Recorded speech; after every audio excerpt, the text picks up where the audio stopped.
Iran's nuclear program has been a controversial topic in recent decades. Here are some key points about Iran's nuclear program. History of Iran's nuclear program. 1. Early nuclear program. Iran began its nuclear program in the 1950s with assistance from the United States.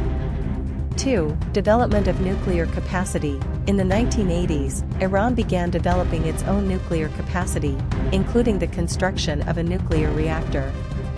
Iran's nuclear program began under the Shah.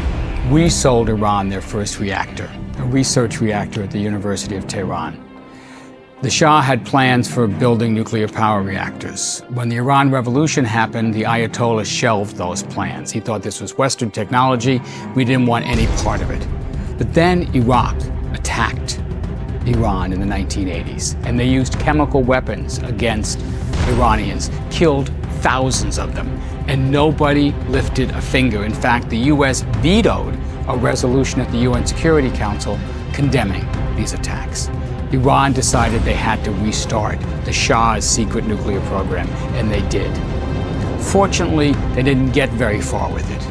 And the thing kind of petered out, and the war ended, and by the 1990s it was just a little fiddling around in the labs, nothing much. And it looks like by 2003 they turned it off completely, according to U.S. intelligence. But they went ahead with the civilian side of the program. They went ahead with the construction of a nuclear reactor, which is now operational, and they decided they wanted to build their own fuel plant. And here's the problem. Most countries that have nuclear reactors don't make their own fuel. They buy it from the people who help them build the reactors. So Iran buys its fuel from Russia. The fuel is used up, it goes back to Russia. Fine. No bomb threat there. But if you build the fuel, and this is what they've done, they now have thousands of centrifuges enriching uranium. The same facility that can enrich uranium to low levels for fuel can enrich it to high levels for bombs. 3% enriched, fuel. 90% enriched, a bomb. So the question is, do you trust them?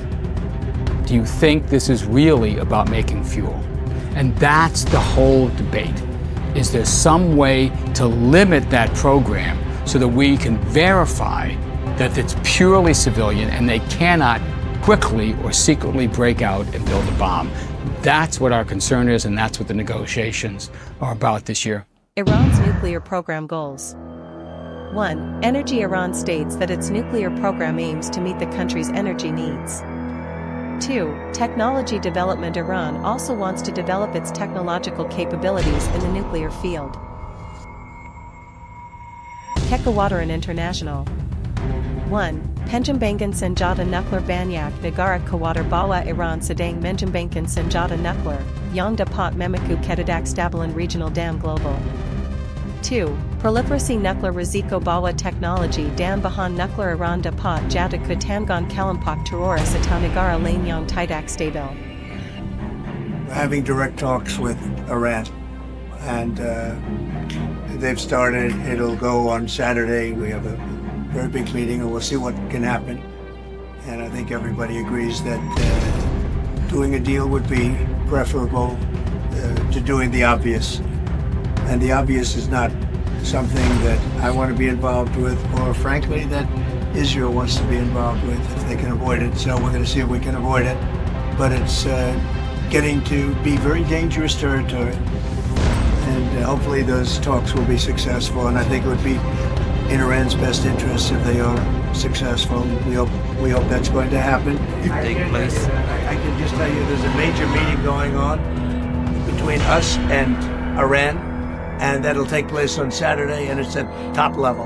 And the second question about this. A lot of people think that those talks are not going to lead anywhere because the Iranians will never be... Sure. I think that's a possibility too. If diplomacy fails, is the United States, under your leadership, ready to take military action to destroy the Iranian nuclear program and remove this threat? I think if the talks aren't successful with Iran, I think Iran is going to be in great danger. And I hate to say it, great danger, because they can't have a nuclear weapon. You know, it's not a complicated formula. Iran cannot have a nuclear weapon. That's all there is. Can't have US it. ready? Right now we have countries that have nuclear power that shouldn't have it, but I'm sure we'll be able to negotiate out of that too as part of this later on down the line. But Iran cannot have a nuclear weapon. And if the talks are successful, Iran nuclear deal. The Joint JCPOA. Comprehensive Plan of Action. 1. Negotiations in 2015, Iran and the P5+1 countries, the United States, Britain, France, Russia, China, and Germany, reached a nuclear deal, known as the JCPOA. 2. Nuclear capacity limitation. Iran agreed to limit its nuclear capacity and allow international inspections. 3. Sanctions removal. In return, economic sanctions against Iran were lifted. Prior to 2015, when the deal was signed, there was this dichotomy inside the country that there's kind of debate whether we should trust the United States.